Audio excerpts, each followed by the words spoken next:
Hello, Northport. My name is Jason Bartolone. I'm the communications manager for the city. And today we wanted to bring you an important update in the response of Hurricane Ian. There's a lot of concern and a lot of questions out there in the community about what we're seeing with flooding, with evacuations, and with the water levels and what we're watching here at the city. So we wanted to bring you an expert, that's Public Works Director Chuck Speak. Chuck, I wanted to take the time to first explain to people what are the water structures that we look at here at the city, how does it work, and what are the things that you guys are looking at in the aftermath of this hurricane? Sure. So we have over 60 water control structures in the city. There are various types. There are structures that are fixed weirs that have control set level points for the water. There's also water control structures with gates that we open and close to move water. The water in the city moves north to south, and our staff work hard to make sure that, like prior to this storm, that the water levels were as low as possible. The reason we do that is when the storm hits Northport, it also hits north of Northport. So we have a 200-mile watershed north of Northport that then has to flow down through the R system. So that's where you see these storm waters come up, and that's how you see the storm waters be sustained for extended periods of time, because we have to clear the water that's in the system, the water that actually fell on Northport, as well as the water that's coming from the north. We're hearing some conversation out in the community, and we've gotten some questions about a dam failure. And can you just address that and explain for people what it is that actually happened? Sure. So the city of Northport doesn't have any dams. First of all, a dam is made to hold back water. We have fixed weirs that are structures that hold water at a certain level, that have a window that allows water through, but it's a fixed weir. So it works like a step, and the higher weirs are in the north, and they step down as they work towards the Mayacahatchee Creek and leave the city.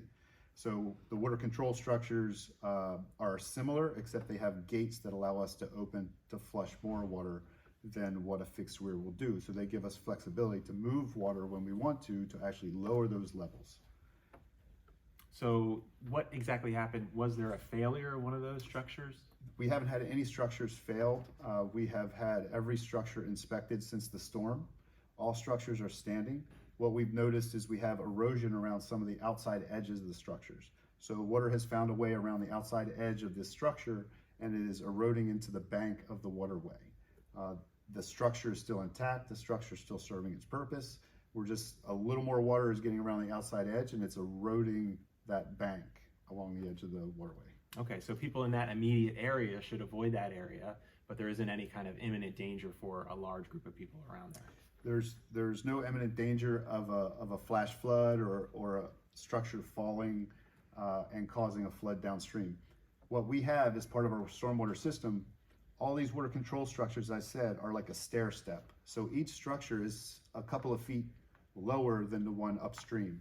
So if we were to lose a structure, even in between one of these, it's only going to adjust the level a couple of feet. Okay, that's just a couple of feet of water. Okay. So we're not concerned with losing a structure and the entire system draining. That's not how our system is set up. Gotcha. Now, I understand you went up in the air today to get an aerial view and a helicopter of some of those water control structures, and I know you're monitoring different things at different points around the city. What did you see up there today, and what's the outlook for Northport? Sure. So we've done this before during these events. We'll go up in the helicopter, we'll get an aerial view. We inspected those structures by air to get a better view of those, because of course they're inundated with water right now. We checked to make sure that structures were operating as they should. We also noted where there was erosion around the edges. We also, as part of that, flew from the Northport city limits all the way up to State Highway 72. And that's to capture some of that watershed above us, to see how much water is staged and how much water is going to be coming to us. We took nearly 18 inches of water is the best estimate we have right now. So there's a lot of water north of us. It's not an amount that I feel that we haven't seen before at this point, but understand we've moved a lot of water through. So this was a very big storm. It dumped huge amounts of water. What we expect at this point, we expect to see a rise in our levels over the next 18 hours or so before we see any sort of decline. And the way we come up with that is we're monitoring gauges. We monitor gauges all the way up in Mayaca City, and that gauge will tell us how that water level's reacting. So that Mayaca City gauge level has already started to decline as of 4 o'clock yesterday.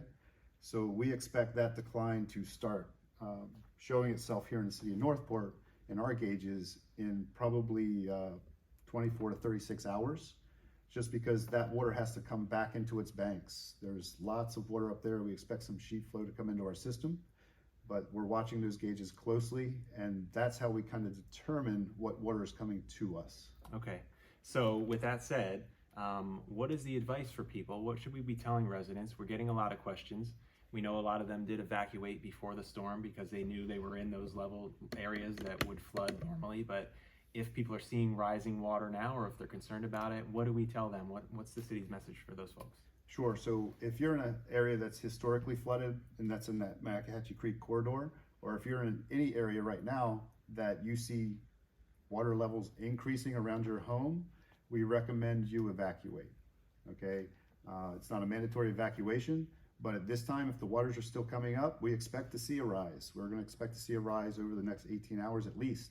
So if those waters are coming up, then please take what your belongings are, take your family and evacuate, and give it that time, that 18 to 24 hours, and let this water move the way it's going to move. We can't predict nature. We can't predict how our system's going to react when it's inundated like this. The best we can do is control what happens and try to move everything as efficiently as we can.